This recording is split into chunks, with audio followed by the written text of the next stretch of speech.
In this show, we're joined by Nate Zinsser, director of West Point's influential performance psychology program, where he shares some of the secrets of mental toughness and self-belief that he's gained in over 30 years of research and application. Hey folks, welcome back to the Evolving Leader Podcast. I'm Scott Allender. And I'm John Gomes. How are you feeling today, my friend? For a Friday, I'm feeling very energized. I've had a very fruitful week, lots of great conversations. How about you, Scott? How are you feeling? What am I feeling? I'm feeling confident and ready to perform is what I'm feeling. And I'll tell you why. Because today we are joined by Dr. Nate Zinsser. Dr. Zinsser is the director of West Point's Performance Psychology Program. He's been the lead performance psychologist at West Point since 1992. He is an expert in the psychology of human performance who consults to individuals and organizations seeking a competitive edge. Working at the forefront of applied sports psychology for over 30 years, he has published scholarly articles in the Journal of Sport and Exercise Psychology, the Canadian Journal of Psychology, and in 5 editions of the widely used textbook, Applied Sports Psychology, Personal Growth to Peak Performance. He also helped launch the highly successful magazine Sports Illustrated for Kids by contributing a monthly advice column for 5 years and was presented with an American Library Association Award for his 1991 children's book, Dear Dr. Psych, A Kid's Guide to Handling Sports Problems. I could have used that book back in the 80s. Dr. Zinsser's latest book, The Confident Mind, a battle-tested guide for unshakable performance, was just released in January 2022, and we are delighted to be talking with him about it today. Dr. Zinsser, welcome to The Evolving Leader. And thank you so much for allowing me to participate. I am really looking forward to this discussion. We are all leaders in our own right, and indeed, we are all evolving day by day. Yeah, I couldn't agree more. Nate, welcome to The Evolving Leader. How are you feeling today? I'll quote an old protege of mine with a wonderful expression, if I was any happier, I'd be twins. Nate, could you give us a quick picture of what West Point is, its history, and kind of what the experience is for the cadets? Because I'm thinking Scott could do with coming for a quick cheap dip. I've got the haircut. Okay, certainly. I'm happy to do that. The United States Military Academy, located on the west point of the Hudson River, was established in 1802. Our very first president, George Washington, perhaps the not most popular person in British memory, his last executive order as President of the United States was the establishment of a military school to provide professionally trained officers for the young nation. The first young men arrived on the banks of the Hudson River in the year 1802, and over the years, West Point, as it is known, has produced hundreds and hundreds of accomplished military and then civilian leaders. The Corps of Cadets today consists of 4,400 young men and women. The ratio of male cadets is about 5-to-1 female cadets. All those cadets undergo a very rigorous 47-month experience of academic training, military training, physical training. We also have over 20 intercollegiate competitive sports teams.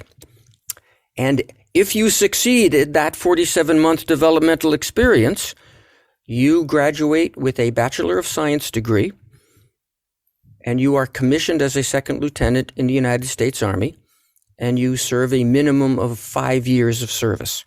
Many West Point grads serve far longer than 5 years, and they rise to some of the highest ranks in the U.S. military. We have had 4-star generals, chiefs of staff of the Army. We have had chairmen of the Joint Chiefs. Those are the highest military ranks in the U.S. military that report directly to the Secretary of Defense and then to the President. That 47-month experience is a very stressful, very demanding time of physical maturation, emotional maturation.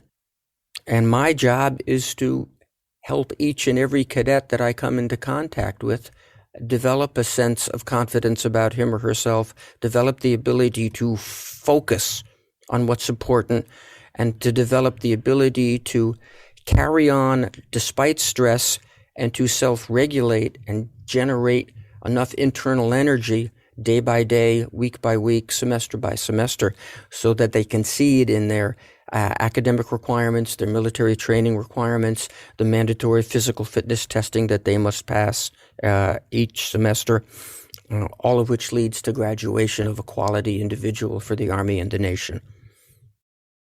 You've been Director of Performance Psychology for a very impressive 30 years. For our listeners' sake, perhaps you can share with us how the field of performance psychology has evolved during that time and what a typical day at West Point looks like for you. Okay, I'll start with the broad strokes first. Way back in the late 80s, a visionary colonel teaching here in our behavioral science and leadership department had a rather blinding flash of the obvious. It occurred to him that certain intangibles, your confidence despite the inevitable imperfections of our earthly existence, our concentration despite distractions, and our composure under episodes of stress, those intangibles were really, really, really important to the mission of West Point, to provide leaders of character for the Army and indeed the nation.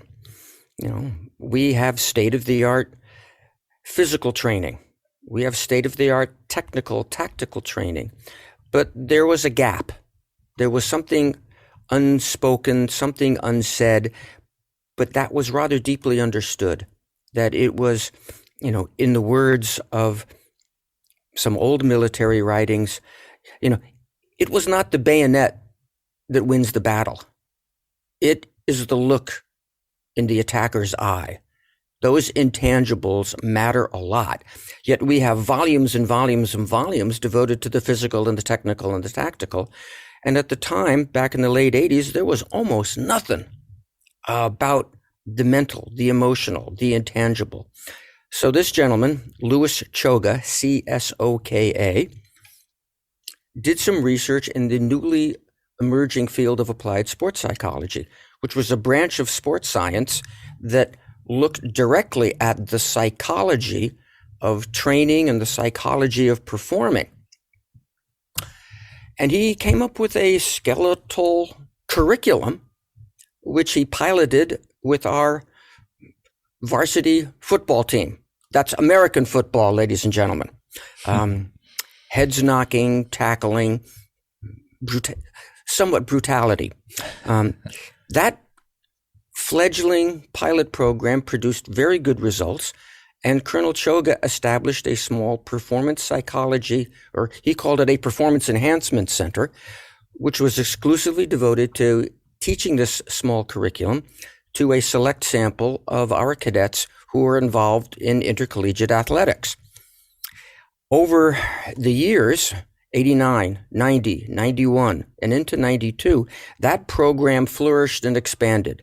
And it was Colonel Choga's vision that every cadet would have an opportunity to participate in training that would allow them to develop these intangible skills that would certainly enhance their performance in the academic realm, in the physical training realm, in the athletic realm, and ultimately in the leadership realm when they became officers. I was hired in 1992 to be the civilian subject matter expert in this field. I had a PhD in sports psychology from the University of Virginia. That program was very much applied in orientation.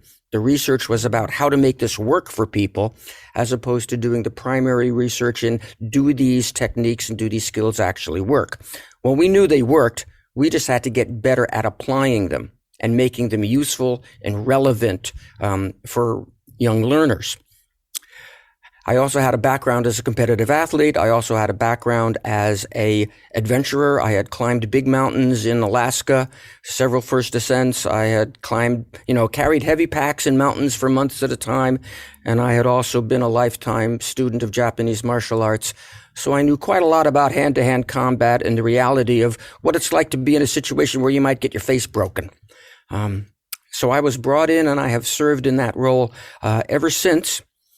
And in the year 2004, I was invited by the president of the Association for Applied Sports Psychology, which is the largest sports psychology professional organization in the world, to give a presentation on how we were taking sports psychology skills and indeed applying them in the military context. And so the emphasis went from simply athletic performance to performance across the board. And since that time, the United States Army has developed, with a lot of my input, some fairly comprehensive training for soldiers and officers throughout the Army. Hundreds of thousands of young men and women are being exposed to these skills with the expressed intent of helping them become better leaders, better performers, more resilient to the stresses, and then being able to re-enter civilian life confidently and comfortably. Could you take us through some of the building blocks of those skills? Like when you think about taking somebody through this program, what does that look like? Well, it typically starts with an understanding, a reflection, and something of an analysis of what is indeed your state of mind when you are performing at your best. Almost everyone has had the experience of, being in flow, as the current term goes, or being in the zone. And we want to understand, what is that like for you? And what might be the mental tendencies that you have acquired over your life that inhibit your experience of that state of mind more regularly? So in order to facilitate that experience, in order to make a performer, I use the expression flow friendly or flow accessible or flow ready, we take them through a series of steps that will help them build up a sense of certainty about themselves, to control where they put their attention, their eyes, their ears, their senses, given which kind of performance they're engaged in. We take them through a series of skills about understanding the human stress response, understanding the opposite, the relaxation response, and how to cultivate that so that one recovers energy and so that one can take a little bit of that edge off oneself when one is in a performing environment. We take them through a series of steps so that they understand how to create the right kind of pictures and short video clips in their imagination about a desired future performance. We help them understand how really that influences the nervous system. And then we take them through a series of exercises so that they have a very clear understanding of their personal and team goals, right on down to the individual things that they're going to be doing day by day, and the thoughts that they need to maintain, the beliefs that they need to be holding on to, the stories they need to tell themselves hour after hour in order to develop in the areas that are important so they have a chance to achieve their goals, whether that is a certain grade point average, whether that is leadership in a given part of the military unit, whether that is a national championship for football, wrestling, basketball, you name it. So really interesting. And, when I just take you back to when you started and as you said, you weren't a theorist, you were applying that theory, and the skill was really figuring out how to make it work in the real environment. Can you give us an example of something that you did, like the kind of more granular aspects of it that perhaps was quite counterintuitive to the culture at the time? Yeah, absolutely. Counterintuitive to the culture at the time. First and foremost, the idea that you could actually be somewhat compassionate toward yourself. Being able to forgive yourself for committing a mistake or for underperforming without feeling that you are sliding into complacency. Similarly, the idea that you could look day by day for the best moments of yourself, that you could actually construct a list. Here's where I gave great effort. Here are the small successes. Here's the progress I'm making. Actually cultivating a very strong sense of your own efficacy, again, without thinking that that would make one complacent, lazy, that would take away the edge. There are all kinds of societal pressures that make us think that, if we think highly of ourselves, we are not going to be aggressive enough, determined enough, motivated enough to perform. And that societal pressure is certainly reflected in any kind of military environment. And to a certain extent, it's very important that one never becomes lazy, complacent. But the reality is that one can develop a very strong, powerful sense of self by reflecting on one's effort, success, and progress without losing that fire, that determination to put oneself into difficult, demanding training and come out better and better and better. I had to overcome, and this whole curriculum had to overcome some of those personal and societal pressures that we're all subject to. Yeah, and again, really interesting, because I suppose not knowing anything about West Point, apart from what you'd see on the films and maybe documentaries, you'd kind of imagine that losing your identity is a really critical part of fitting into a culture like that. And what you're saying really the opposite there. I just wondered, have the values and culture of West Point changed as a result of the work you've been doing? I wouldn't say that the values of the academy have changed at all. Duty, honor, country, that's the motto. None of that has changed. We have a very strict honor code. Cadets must conduct themselves honorably. You will not lie, you will not cheat, you will not steal, nor will you tolerate anyone who does. What has changed over the last couple of decades is our willingness on an institutional level to develop competence. Previously, the model for West Point was one of attrition. We would do our best to identify talent in young men and women who had, the expression is the right stuff. And if they did not display that right stuff rather readily, we would show them the door. These days, while we are maintaining the exact same standards in terms of physical training, in terms of academic performance, and in some ways, those standards have increased. They're more difficult. We are giving people the opportunity to study, fail, retrain, test again. We're developing them because we want to make sure that we're not missing out on somebody who might take a little bit longer to develop some of the attributes that are important to be a junior leader in the Army. What has also happened is that our cadet corps, our student body, has become more ethnically diverse, which is important because the United States is a very diverse country. So we have more women, more minority representation, because the officer corps of the Army needs to be reflective of the Army at large. And if we have lots of soldiers coming into the Army from Asian, Latino, African-American backgrounds, well, daggone it, they need to see a lieutenant that is reflective of their background. So in those ways, the academy has evolved a little bit, but the core values, rock solid, that's not going to change.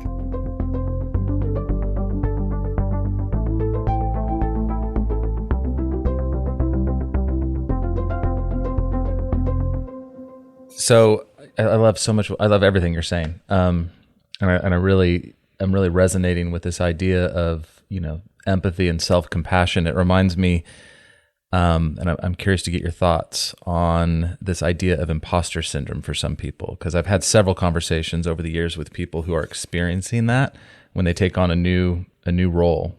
So sort of pivoting, maybe into more of an private sector organizational context or from whatever you've experienced in your work. I'm curious to get your thoughts on this. I even recall speaking with a CFO one time who told me that the first year he was in the job, he expected someone to come in at any minute and say, "Just kidding. You don't really belong here, right? This job isn't for you." So how do you help somebody, with some of the what you're talking about, how do you help somebody overcome their own sort of sense that, maybe I don't belong here or been miscast in some way? Yeah. It's a great question. It's a very important topic in that in some ways we're all dealing with that syndrome. Are we good enough? Are we appropriate for this particular position? Are we appropriate to life? That question, that issue may be disguised as, gosh, Dr. Zinsser, I used to be really confident at my sport. I used to be really confident in myself as in the academic realm. I was the high school valedictorian in my graduating class, but now I'm just in the middle of a pack. I've never been here before. I don't feel comfortable. I kind of feel like an imposter. I would say so much of my work really deals with just that sensation, and how do we address it? And my answer is simple. Let's start looking at all the things that you accomplished that got you to a position where you were even considered for admission into West Point. If we're talking about an athlete, a competitive athlete, well, let's look at all the things in your past that contributed to your evolution, your development as an athlete, which the staff here at West Point was curious enough about to want you to join their team. Let's look for the best in yourself, and let's remember that even though you were a big fish in your relatively small high school pond, now you've arrived at a bigger pond, but you haven't shrunk as a fish. We didn't cut one of your legs off. You're now not any less able than you ever were before. And now you're in an environment with greater resources at your disposal, better facilities through which to practice, better coaching and mentoring than you've ever had before.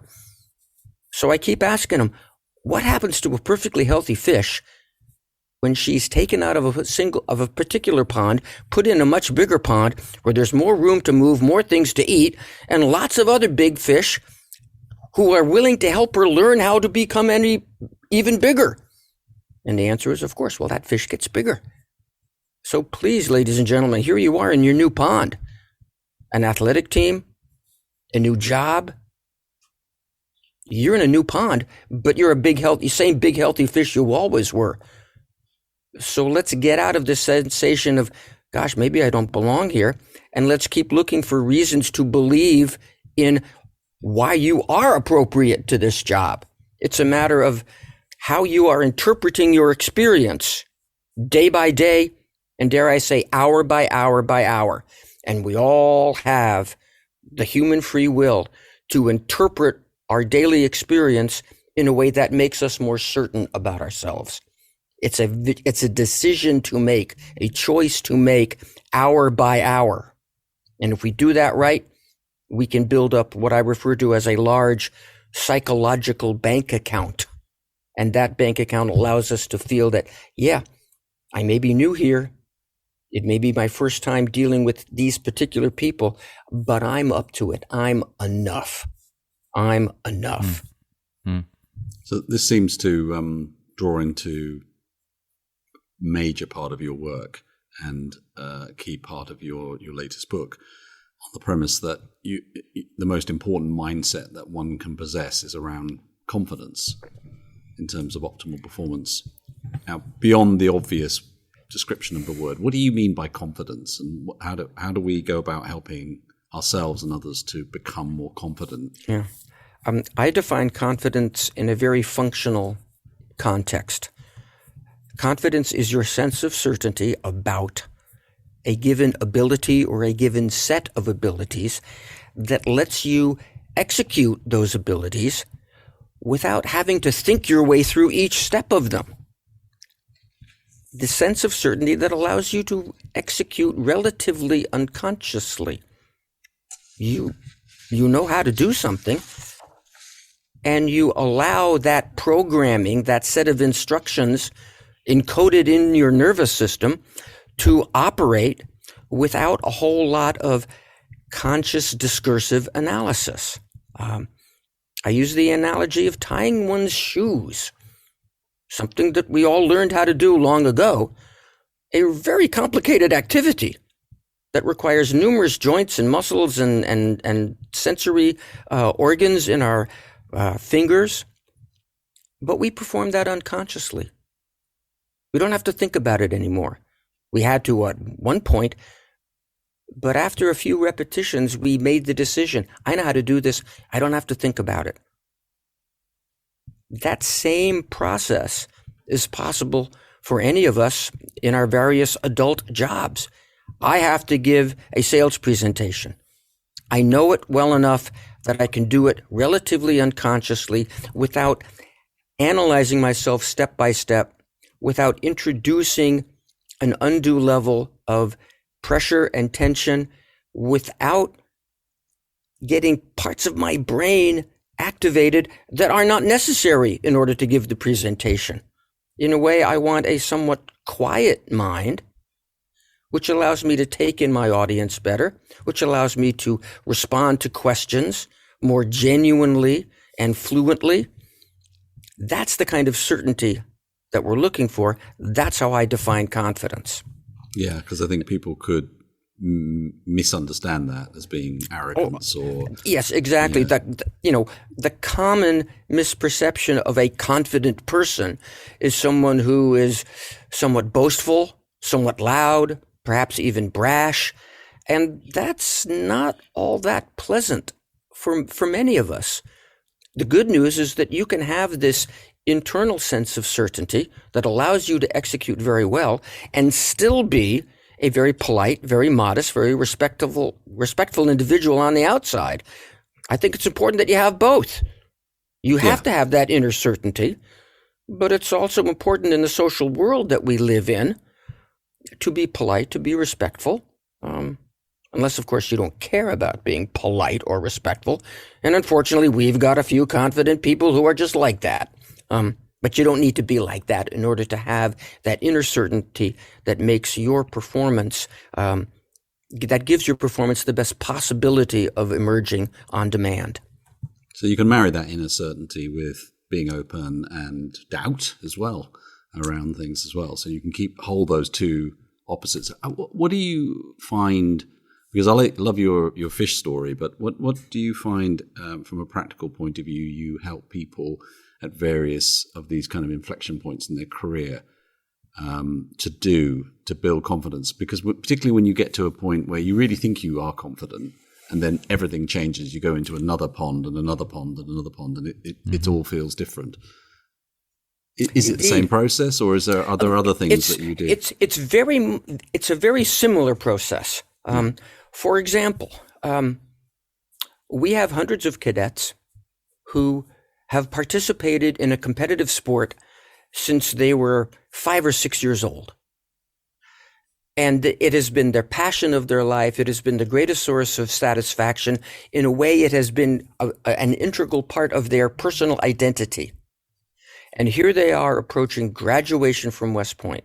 They will never again be competing as a tennis player, as a football player, as a basketball player. They will never be participating in that particular much-loved sport again at anywhere near the same level. They are now entering the United States Army as a junior leader. So the question for them is, what have you learned about the pursuit of success and excellence through your years of experience becoming a footballer, becoming a tennis player? What are the lessons that you have learned about what makes for success, and how are you applying those lessons right now as you are preparing to transition into a leadership role as a junior officer? So in a way, it is very much the same process. Let us look at what you know. Let us look at what you have accomplished in your past, and let us draw some certainty from those experiences, even though you are going into, as you put it, an entirely different pond.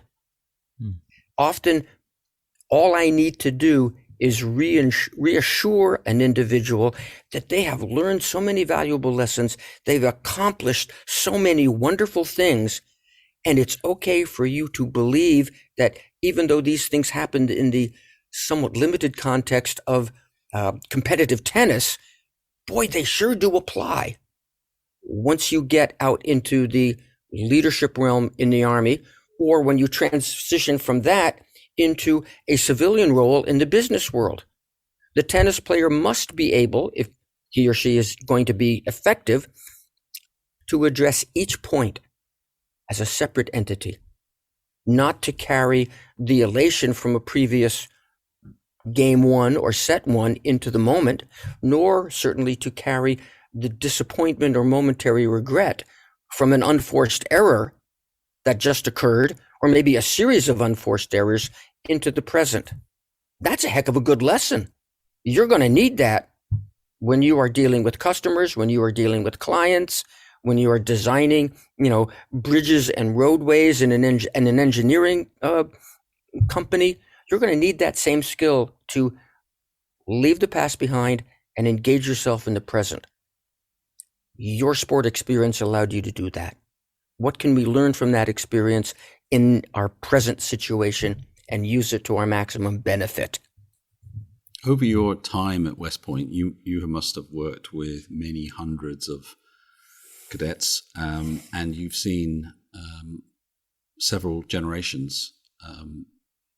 And I'm just wondering, given the proliferation of knowledge now in the world around psychology and performance science, have you seen a kind of a change in the self-awareness and the knowledge about this amongst subsequent generations? Or how have the cadets come in? Have they changed? Yes, they have changed. The skills and the need is unchanged. What has changed is the technology through which we do some of our teaching. And what has also changed is the way technology has influenced, particularly this this present generation of cadets. They have all grown up online. They're used to getting answers pretty darn quickly. When I first started here, before email, it was a much more drawn-out process to get the information that you needed to answer questions about your coursework or from your mentor or anything else. So there's a little bit of, I should say, culturally technology-influenced impatience on the part of 18 to 22-year-olds today. That said, some of them really appreciate disconnecting from the technology and learning to be in control of themselves. They don't necessarily need a meditation app in order to cultivate a sense of calmness and ease, which helps them recover energy, which helps them be attentive in their next thermodynamics class. So there is definitely a difference in today's 18 to 22-year-old. They're more facile with technology. In some cases, they're obsessed with technology. For many of them, they have to learn to stop the constant 24/7 fascination with being online, because it sucks up a lot of their time, and they can't afford that. If they want to get more than 5 hours of sleep every night, you got to turn off Facebook. You got to turn off Twitter, Snapchat, etc., because you have to study your history, your physics, your chemistry, your Arabic language. You got to let some of that preoccupation with technology go and just be a good old-fashioned learner. That's a little more challenging these days. Can we talk about the book? because you've had some already some great praise for it and great reactions from the world. Tell us a little bit about what the book's about, why you wrote it, and what you'll get from getting a copy. Okay, I wrote the book about my experience and training methodology targeted around the concept of confidence, because that was a question that keeps popping up over and over and over again. Whether we're talking about somebody developing the confidence to compete successfully and and get onto the tennis team, whether we're talking about the confidence for a cadet to succeed in our required survival swimming course, where they have to do a lot of underwater stuff. They have to be able to tread water. They have to be able to create an inflatable vest out of their uniform. They have to step off a tower 6 meters above the surface of the water. That challenges people.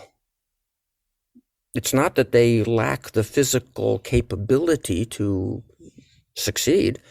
It's that they are plagued with self-doubt because it's a new environment. They've never done this. So the question of, gosh, I don't have a lot of confidence in myself anymore. What do I do? Because that question was so repeated, dare I say universal, I structured the book around that. And what any reader would hopefully take away from the book is a better understanding of what confidence means in the context of human performance, and some ways of building it up, constructively reflecting on one's memories, constructively telling oneself the right stories about oneself in the present, constructively using one's imagination to envision a desired performance rather than envision a whole bunch of future catastrophes. So building up that repository of thoughts, building up that bank account, being able to release some of the underlying limited beliefs about human performance and cultivating some better ones, and then the ability to reflect on one's mental bank account as one enters an arena and making that decision that I am indeed enough.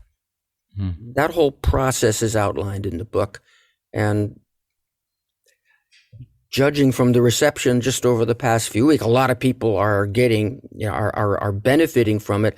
And I would hope readers would be able to build their confidence, protect their confidence, and then apply it where they need it in their various personal and professional lives. I really like that. And yeah, I love that sentiment that I am enough. Yeah. That sentiment is a direct quote from one of the ladies that I just so impressed by her, American gold medal wrestler Helen Maroulis, who won the gold medal in the 2016 Rio Olympics. She won a bronze medal just this past year in Tokyo. For her gold medal performance in 2016, she had to defeat the reigning Olympic champion, who had won every world championship for the last 12 years. I mean, this was an undefeated icon of the sport who had defeated Helen Maroulis twice previously in competition. But Helen Maroulis had to decide that she was indeed enough. And coming to that decision by reflecting on her progress, by coming to grips with the fact that, hey, I'm not going to be perfect out there, but I don't have to be perfect in order to be excellent. And that's what I want to be. I want to be excellent. I've got to decide that I'm indeed enough. And that was her mantra, stepping onto the mat against Sayori Yoshida of Japan, a lady who had ruled that weight class for a dozen years. Hi everyone, I'm Phil Kirby, producer of The Evolving Leader. We would really love it if you could give us just 3 or 4 minutes of your time to complete our listener survey using the link in the show notes. While you're feeling generous, please also go to Apple Podcasts and leave us a 5-star rating and a review. What would you say to the leader who's listening right now, who's saying, I'm not really struggling with my confidence, but I'm thinking of somebody on my team and I'm struggling to help them bring up their confidence? What might you say to that person? I would say help that individual build a sense of certainty about him or herself. can you be effective in helping that person take in his or her various small successes? Can you be very deliberate in helping them identify within themselves their improvements, their contributions to the organization? A leader has to build up his or her subordinates. A commander has to communicate to subordinate leaders and to the soldier on the ground how capable he or she actually is. So it's a matter of acknowledging and encouraging one's subordinates about the best in themselves and encouraging them to look for the best in themselves. Every leader can do this. And believe me, every subordinate is looking for that from their leader. Let's not fool ourselves, ladies and gentlemen. The first person you have to lead is yourself. And sometimes that's overlooked, okay? The first person you have to lead is yourself. You have to be your own inspiration, so to speak.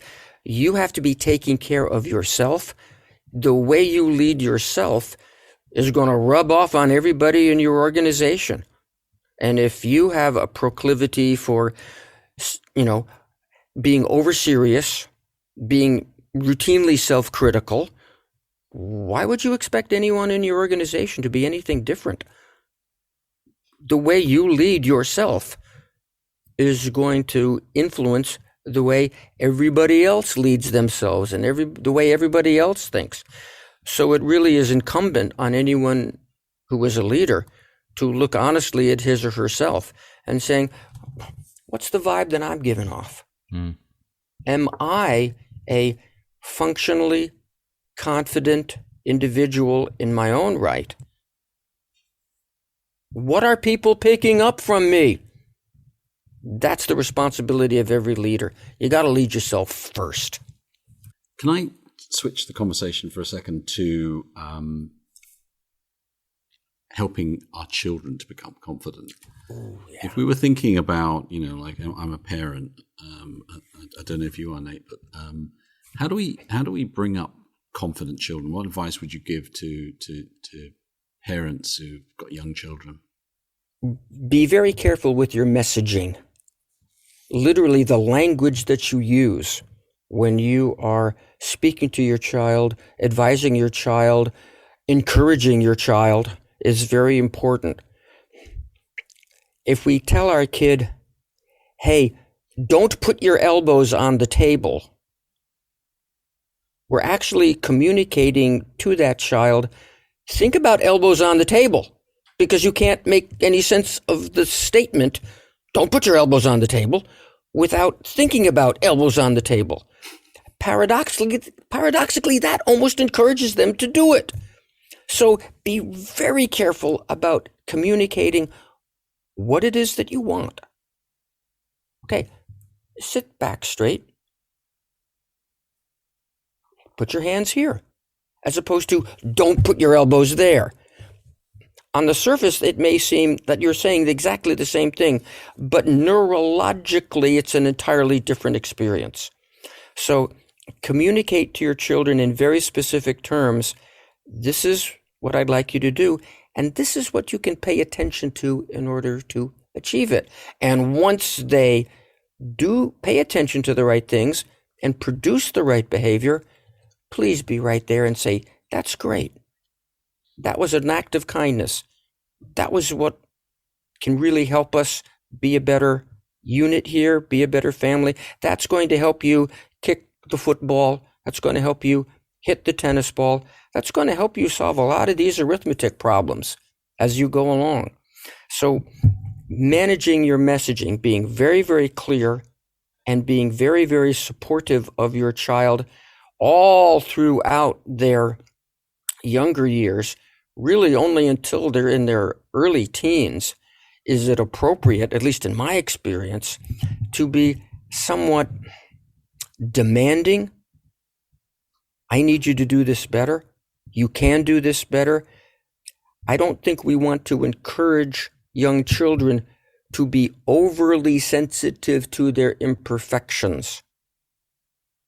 We can wait till they have a somewhat better developed sense of self, and then we can encourage them to look at their imperfections, but to keep them in perspective and always communicating that, yeah, this is happening right now. But if you pay attention to this and this and this, you can do it better. And won't that be wonderful? It's a very subtle process. It's one that has to be indulged in time and time and time again. Parenting is an exercise in patience, patiently communicating what you want, patiently observing whether you're getting it, patiently reinforcing each little step as it moves toward improvement and ultimately success. Yes, I'm a parent. I'm a grandparent now. It's remarkable to observe how my daughter and son-in-law are teaching their 4-year-old. I'm quite happy about it, I might add.